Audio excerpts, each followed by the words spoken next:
welcome to our new segment of the Bosler Bus, Jump Into It. Today I am with my colleagues Lydia and Mary from Information Services, our librarian, and our public services team leader.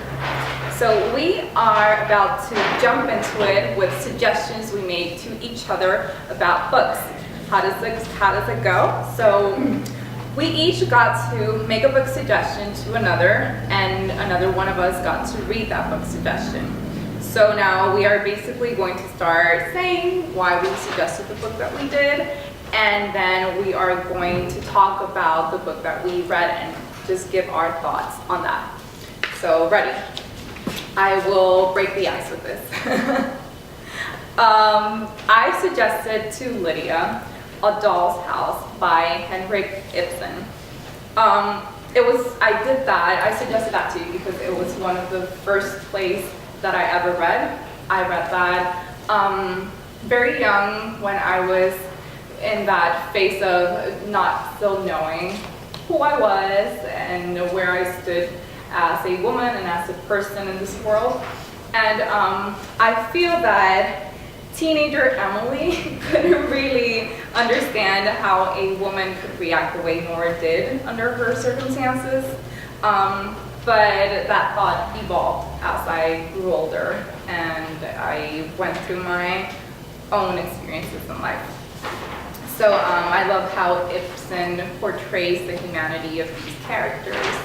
It kind of leaves you, for me, it doesn't leave you more option than to look at them with empathy rather than through a lens of judgment. So I just wanted to know what are your thoughts on that? Well, I was surprised at how much I enjoyed the play. Generally, I don't like to read plays. I just find that I'm missing something with a lot of the descriptions that you get in novels. But I found that this play grabbed my attention right away, and it maintained my attention all the way through. And in fact, I read it in one sitting. Not that it's that long, but I read it in one sitting because I was curious at what was going to happen and how it was going to end.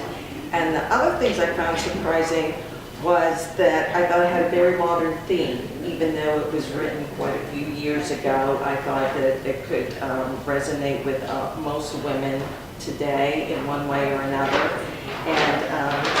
And I was also surprised it was written by a man.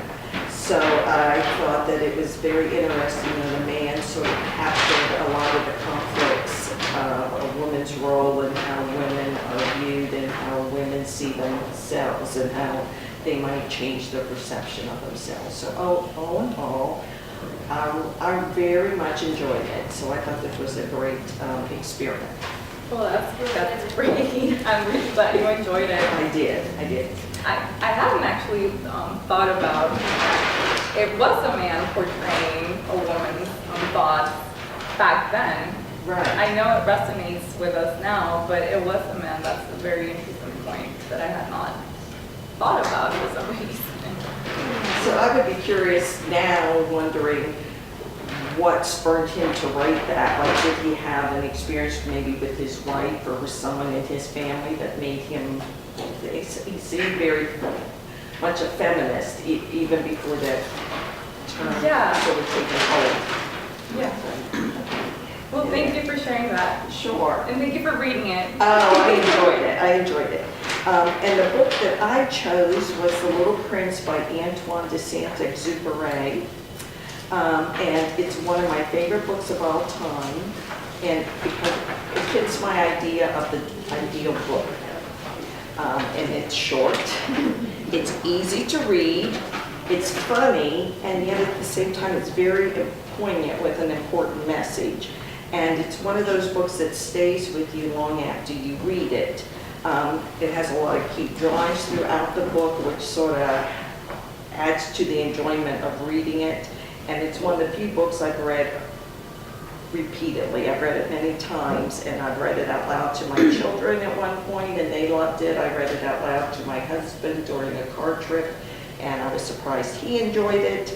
And I like the character of the Little Prince because in him I see the wide-eyed innocence of childhood.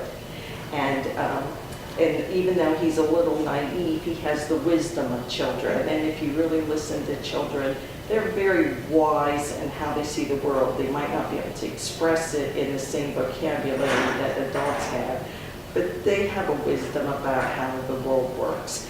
And they also see the foibles of adults, how we really are. And in the end, I'm not going to get the quote correct, but in the end, the book reminds us that what is essential is invisible to the eye. And that's one of my favorite quotes from the book, which I actually have in my notes here. One only sees clearly with the heart. The essential is invisible to the eye. And I love that part. One of the things I loved about The Little Prince was when he leaves his planet to go on his travels, he's learning and seeing so clearly, and he's questioning everything. And that's something that children do, and we do in our own innocence.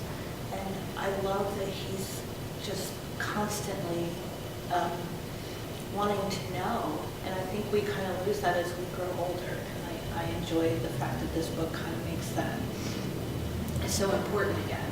And I think it's a good book for everyone. I also love that it is the time you have lost for your rose that makes your rose so important. So the time you spend away from the things that are most important is what makes what you have so important. Like, it really resonated with me for a lot of reasons.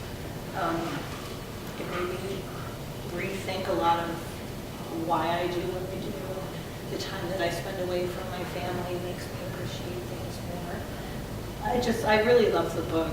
I really I'm very glad. And I plan on reading it again, and hopefully I can read it in the original French. But it's going to take me a while to translate. But I thought it was a great book. And I think it's definitely something that you can read for all ages because of the fact that it makes you remember that wide-eyed childhood innocence and where you can be so open to, experiences. And Yeah. it makes a wonderful gift for people. It does.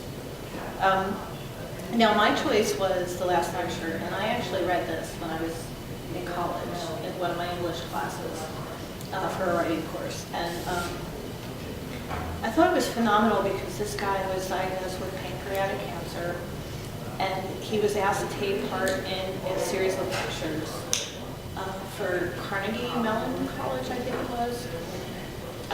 All these top academics were asked to give what they would consider their wisdom, if they knew it was the last talk they would ever give. Yeah. And And he knew it was actually this was the actually last his last talk. And his wife was like, why are you going to do this? You know, you should be spending time with us. And he wanted to actually share this because he knew that because his children were so young, that this was something that he could literally have recorded and would pass on. And it was just such an amazing thing that I thoroughly loved the book. Well, I loved this reading. I enjoyed it so much. I am so happy that you recommended this book, The Last Lecture. So yeah, basically, he's a computer science professor, which I thought, well, this is kind of weird at first. Well, how does that, like, computer science? I know nothing about computer science, but okay, Mary, I'll jump into it. And yeah, he said he wanted also to do the book because he wanted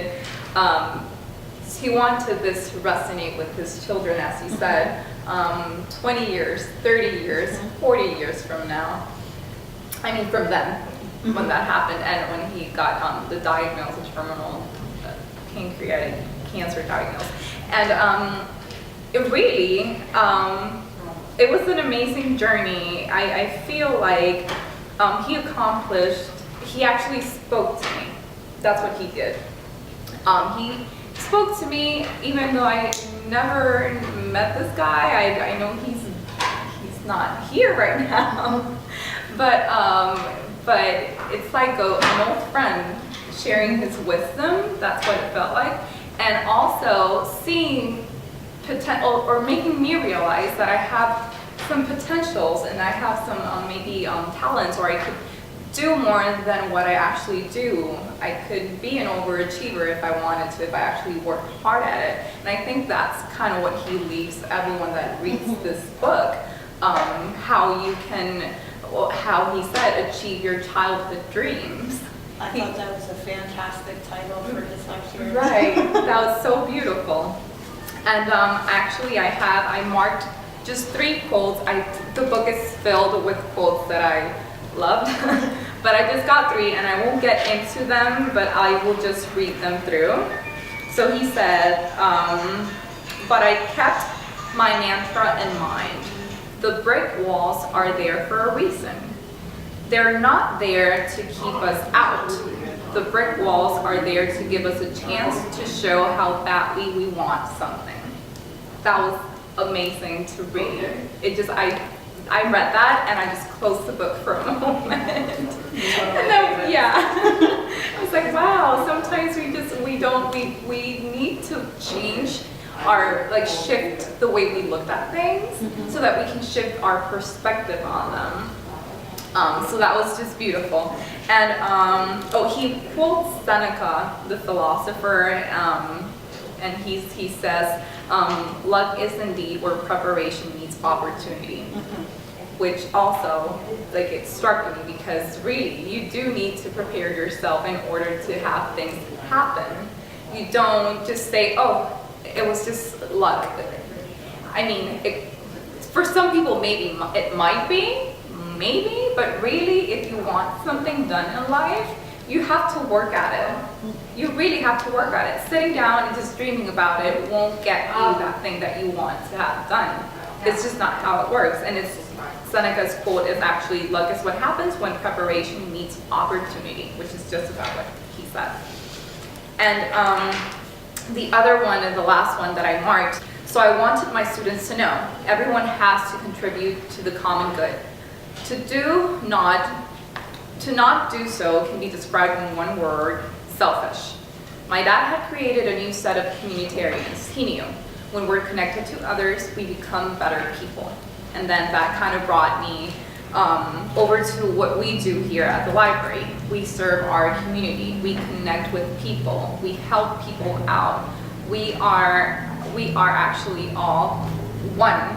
We're one community. We're one Carlisle. And I just kind of wanted to leave this right there with that thought of how are we doing better? How are we connecting with people? What are we doing to make ourselves better? And as we make ourselves better, we make other people also have opportunities and have a better shot at life. So it's all connected. And I wanted to thank you both for agreeing to be here. Yes. I'm very grateful, thank you. You're welcome. And then that is it. I hope you all enjoyed this and you actually find it interesting enough to do your own kind of jump into it. Thank you.